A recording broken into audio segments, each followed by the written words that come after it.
नमस्कार स्वामी भक्तांनो, श्री स्वामी समर्थ. मित्रांनो, आपल्या घराच्या देवघरात किंवा मंदिराच्या कळसावर ठेवलेल्या नारळाकडे आपण रोज पाहतो. पण कधी त्याच नारळात काही बदल दिसू लागतात. तो हळूहळू सुकतो, कधी काळा पडतो, कधी त्याला हिरवा कुंभ फुटतो, तर कधी त्यातून पाणी गळते. असे घडते की अनेकांच्या मनात एकच प्रश्न निर्माण होतो, हा शुभ संकेत आहे का? की काही संकट येणार आहे का? काही लोक घाबरतात, काही जण लगेच नारळ बदलतात, तर काही जण याकडे पूर्णपणे दुर्लक्ष करतात.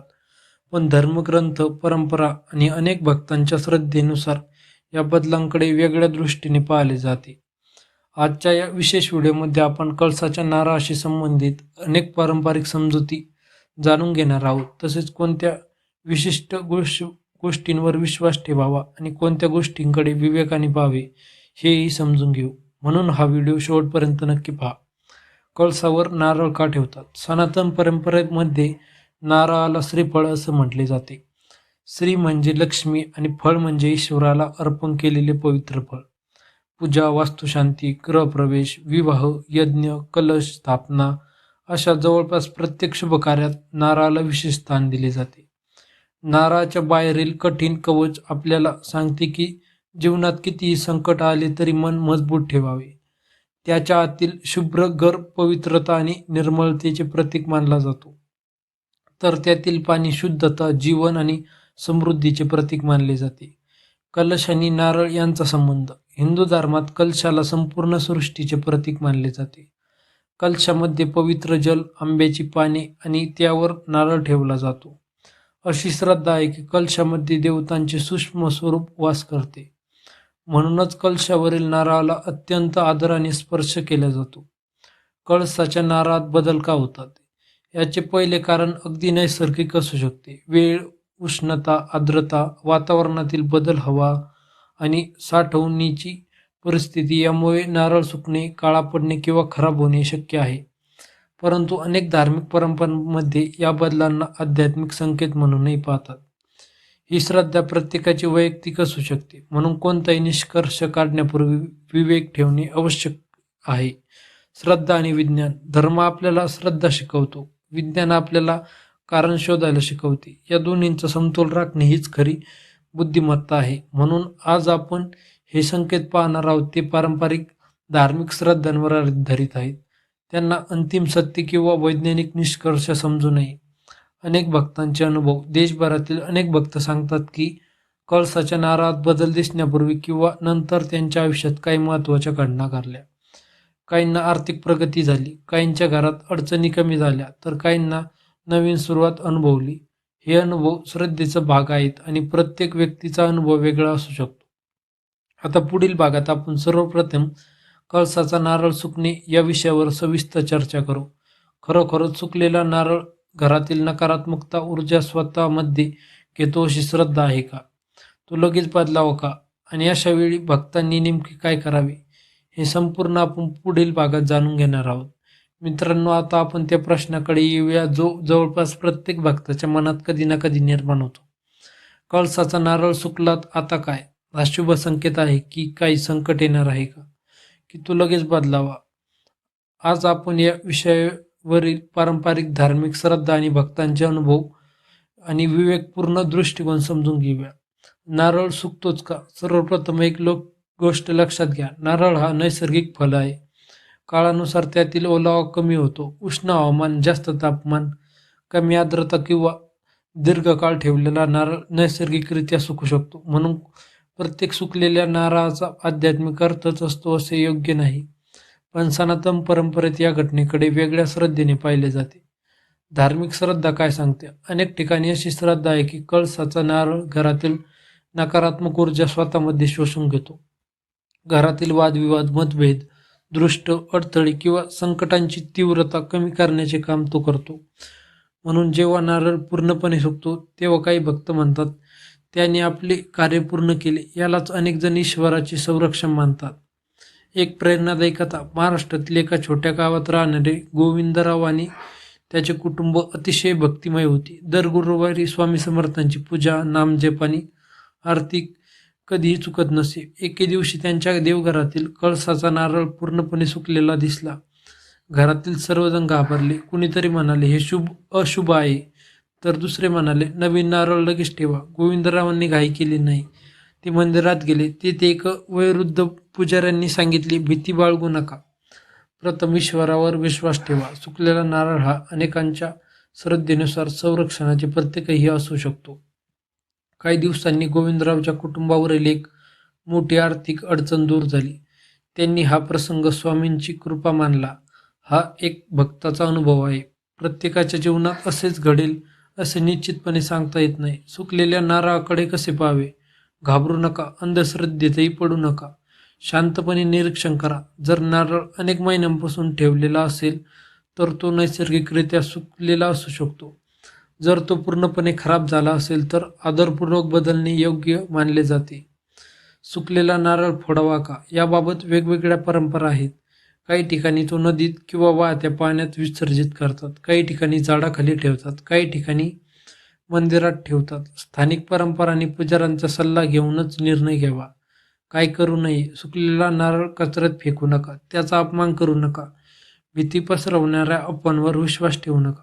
कोणती तरी सोशल मीडियावर सांगितलेली म्हणून लगेच निष्कर्ष काढू नका. भक्तांनी काय करावे? जर नारळ सुकला असेल तर नवीन श्रीफळ आणा. स्वच्छ मनाने पूजा करा. श्री स्वामी समर्थ मान तारक मंत्र म्हणा. आपल्या कुलदैवतांचे स्मरण करा. घरात प्रेम, शांतता आणि सात्विक वातावरण ठेवा. यापेक्षा मोठा उपाय दुसरा नाही. महत्वाची गोष्ट, ईश्वराला नारळापेक्षा तुमची श्रद्धा अधिक प्रिय आहे. जर मनात भक्ती नसेल तर हजार नारळ ठेवूनही उपयोग नाही. आणि जर मनात खरी भक्ती असेल तर एक साधे फुलं ईश्वराने आनंदाने स्वीकारतो. कळसाचा नारळ काळा पडणे किंवा त्यातून पाणी गळणे यामागील पारंपरिक श्रद्धा काय सांगते? हे संकेत शुभ आहेत की सावध करणारे? कळसाचा नारळ काळा पडणे आणि त्यातून पाणी गळणे. मित्रांनो, आपण मागील भागात कळसाचा नारळ सुकण्याविषयी पारंपरिक समजुती जाणून घेतल्या. आता अनेक भक्तांना पडणारा दुसरा महत्त्वाचा प्रश्न पाहूया. जर कळसाचा नारळ काळा पडला तर आणि त्यातून अचानक पाणी गळू लागले तर हे शुभ आहे का, की काही अशुभ घडणार आहे? चला या विषयावर सविस्तर जाणून घेऊया. नारळ काळा का पडतो? सर्वप्रथम नैसर्गिक कारण समजून घेणे महत्त्वाचे आहे. नारळ बराच काळ ठेवला असेल तर त्यावर ओलावा, बुरशी, उष्णता किंवा वातावरणाचा परिणाम झाला असेल तर तो काळा पडू शकतो. हे पूर्णपणे नैसर्गिक असू शकते. म्हणून फक्त काळा रंग दिसला म्हणून घाबरण्याचे कारण नाही. धार्मिक श्रद्धा काय सांगते? अनेक पारंपरिक समजुतींमध्ये असं मानले जाते की कळसाचा नारळ घरातील नकारात्मक ऊर्जा, दृष्ट किंवा संभाव्य संकट स्वतःमध्ये शोषून घेतो. काही भक्तांच्या मते जेव्हा नारळ काळा पडतो तेव्हा त्याने घरावर येणाऱ्या अडचणींचा प्रभाव कमी केला आहे असा असू शकतो. ही श्रद्धेवर आधारित समजत आहे. यासाठी कोणताही वैज्ञानिक पुरावा उपलब्ध नाही. एका भक्ताचा अनुभव, विदर्भातील एका कुटुंबाने दरवर्षी गुरुपौर्णिमेला नवीन कलश आणि श्रीफळ स्थापित करण्याची परंपरा जपली होती. एका वर्षी त्यांनी पाहिले की काही महिन्यांतच नारळाचा वरचा भाग काळा पडला आहे. घरातील सर्वजण चिंतेत पडले. त्यांना स्थानिक मंदिरातील पुजाऱ्यांचा सल्ला घेतला. पुजाऱ्यांनी सांगितले, भीती बाळगू नका. जर नारळ खराब झाला असेल तर आदरपूर्वक बदलून नवीन श्रीफळ ठेवा. श्रद्धा टिकवा. त्या कुटुंबांनी तसंच केले आणि त्यांच्या मते घरातील वातावरण पूर्वीपेक्षा अधिक शांत झाले. हा एक श्रद्धेचा अनुभव आहे. प्रत्येक व्यक्तीचा अनुभव वेगळा असू शकतो. काळा पडलेला नारळ काय करावा? जर नारळ पूर्णपणे खराब झाला असेल तर त्याचा अपमान करू नका. स्थानिक परंपरेनुसार किंवा पुजाऱ्यांच्या मार्गदर्शनानुसार त्याचे विसर्जन करा आणि योग्य पद्धतीने बाजूला ठेवा. त्यानंतर नवीन नारळ विधीपूर्वक स्थापित करा. आता महत्त्वाचा दुसरा संकेत, कळसाच्या नारळातून पाणी गळणे. हा अनुभव फार कमी लोकांना येतो, पण ज्यांच्या घरी असे घडते ते अनेकदा आश्चर्यचकित होतात. नैसर्गिक कारण, नारळामध्ये सुरुवातीला नैसर्गिकरित्या पाणी असतं. जर त्याला बारीक भेग पडली, तापमान बदलले किंवा आतील भाग बदलला तर पाणी बाहेर येऊ शकते. हे एक नैसर्गिक कारण असू शकते. पारंपरिक श्रद्धा, काही धार्मिक परंपरांमध्ये कळसाच्या नारळातून पाणी गळणे हे अत्यंत शुभ संकेत मानला जातो. अशी श्रद्धा आहे की घरावर कुलदेवी, कुलदैवत किंवा श्री स्वामी समर्थ यांची कृपा वर्षाव होत आहे. काही भक्त याला आशीर्वादाचा वर्षाव असंही म्हणतात. ही श्रद्धा आहे, याला सार्वत्रिक सत्य किंवा वैज्ञानिक निष्कर्ष समजू नये. अशा वेळी काय करावे? जर नारळातून थोडे पाणी गळले आणि ते चांगल्या स्थितीत असेल तर घाबरू नका. पूजा नियमित सुरू ठेवा. जर नारळ पूर्णपणे फुटला किंवा खराब झाला असेल तर तो आदराने बदलून नवीन श्रीफळ स्थापित करा. कोणत्या चुका टाळाव्यात? घाबरून अफवा पसरवू नका. मोठे संकट येणार असे निष्कर्ष काढू नका. सोशल मीडियावरील प्रत्येक व्हिडिओवर आंधळा विश्वास ठेवू नका. श्रद्धेपेक्षा भीतीला महत्त्व देऊ नका. लक्षात ठेवा, ईश्वर भक्ताला घाबरवत नाही, तो धैर्य देतो. श्रद्धा म्हणजे मनाला बळ देणारी शक्ती. जर तुमच्या घरी अशा प्रकारचे बदल दिसले तर शांत राहा, प्रार्थना करा आणि आवश्यक असल्यास जाणकार पुजाऱ्यांचा सल्ला घ्या. कळसाच्या नारळाला हिरवा कुंभ फुटणे हा संकेत इतका विशेष का मानला जातो? अशा वेळी नारळाचे काय करावे आणि एका भक्ताच्या जीवनात त्यानंतर कसा सकारात्मक बदल झाला, हे सर्व आपण पुढील भागात पाहणार आहोत. मित्रांनो, आता आपण या संपूर्ण व्हिडिओमधील सर्वात महत्त्वाचा आणि सर्वाधिक चर्चेत असलेला विषय जाणून घेणार आहोत. जर कळसाच्या नारळाला हिरवा कोंब फुटला तर त्याचा अर्थ काय? अनेक भक्तांच्या मते हा अत्यंत शुभ संकेत मानला जातो, पण त्यामागील पारंपरिक श्रद्धा नेमकी काय आहे आणि अशा वेळी आपण काय करावे? चला सविस्तर जाणून घेऊया. हिरवा कोंब म्हणजे नारळाला हिरवा कोंब फुटणे. त्यामधील बीज अजूनही जिवंत आहे आणि योग्य वातावरण मिळाल्यामुळे त्याची वाढ सुरू झाली आहे. ही एक नैसर्गिक प्रक्रिया आहे, परंतु हिंदू धार्मिक परंपरेमध्ये त्याकडे केवळ जैविक प्रक्रिया म्हणूनच नव्हे तर नवीन सुरुवात, वाढ आणि समृद्धीचे प्रतीक म्हणूनही पाहिले जाते. धार्मिक श्रद्धा काय सांगते? अनेक ठिकाणी अशी श्रद्धा आहे की कळसाच्या नारळाला कोंब फुटणे म्हणजे घरात नवीन शुभ कार्याची सुरुवात, आर्थिक परिस्थितीत सुधारणा, घरातील अडथळे कमी होणे, देवाची कृपा वाढणे, सकारात्मक ऊर्जेचे प्रवेश. हे सर्व श्रद्धा आणि परंपरेवर सामाजिक समज आहेत. प्रत्येकाच्या आयुष्यात असेच घडेल असेच निश्चितपणे म्हणता येत नाही. वैशालीताईचा अनुभव. आता एक प्रेरणादायी अनुभव. वैशालीताई नावाचे एक स्वामी भक्त महिलेच्या आयुष्यात मोठ्या आर्थिक अडचणी सुरू होत्या. व्यवसाय नुकसान, घरातील खर्च वाढलेले, मनात सतत चिंता. पण त्यांनी स्वामी समर्थांचा नामजप आणि सेवा सोडली नाही. काही महिन्यांनी त्यांनी देवघरात पाहिले, कळसाच्या नारळाला छोटासा हिरवा कोंब फुटला आहे. त्यांनी तो देवाचा शुभ संकेत मानला. काही काळानंतर त्यांच्या कुटुंबाची आर्थिक परिस्थिती हळूहळू सुधारू लागली. त्यांच्या मते हा स्वामींच्या कृपेचा अनुभव होता. हा एक वैयक्तिक श्रद्धेचा अनुभव आहे. तो प्रत्येकासाठी तसाच असेल असे म्हणता येत नाही. कोंब आलेला नारळ खावा का? उत्तर आहे नाही.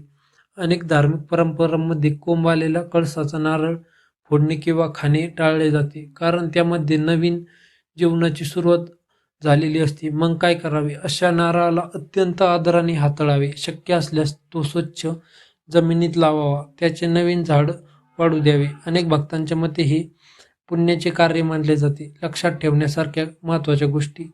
नारळ सुकला तर घाबरू नका. काळा पडला तर शांतपणे तपासा आणि आवश्यक असल्यास बदला. पाणी गळले तर त्यामागे नैसर्गिक कारणही असू शकते. कोंब आला तर त्याचा आदर करा आणि शक्य असल्यास जमिनीत लावा. कोणत्याही घटनेमुळे भीती निर्माण करू नका. सर्वात महत्त्वाचा संदेश. मित्रांनो, ईश्वर संकेत देतो की नाही याबद्दल प्रत्येकाची श्रद्धा वेगळी असू शकते, पण एक गोष्ट निश्चित आहे, देवाला सर्वात प्रिय आहे तुमची निर्मळ मन. महागडी पूजा, मोठे यज्ञ, असंख्य नारळ यापेक्षा जास्त महत्त्वाचे आहे सत्य, प्रामाणिकपणा, दया, सेवा आणि श्रद्धा. जर आपल्या वागण्यात प्रेम असेल, वाणीमध्ये गोडवा असेल, गरजूंना मदत करण्याची भावना असेल, तर तीच खरी ईश्वर भक्ती आहे.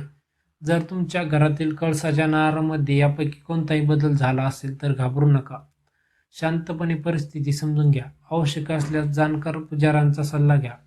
श्रद्धा ठेवा, पण विवेकही ठेवा, कारण खरी भक्ती ही भीतीवर नव्हे तर विश्वासावर उभी असते.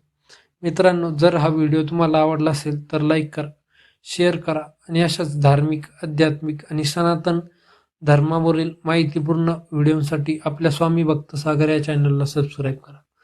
कमेंटमध्ये नक्की लिहा श्री स्वामी समर्थ. तसेच तुमच्या घरी कळसाच्या नारळासंबंधी काही अनुभव असेल तर तोही आम्हाला कमेंटमध्ये नक्की शेअर करूया.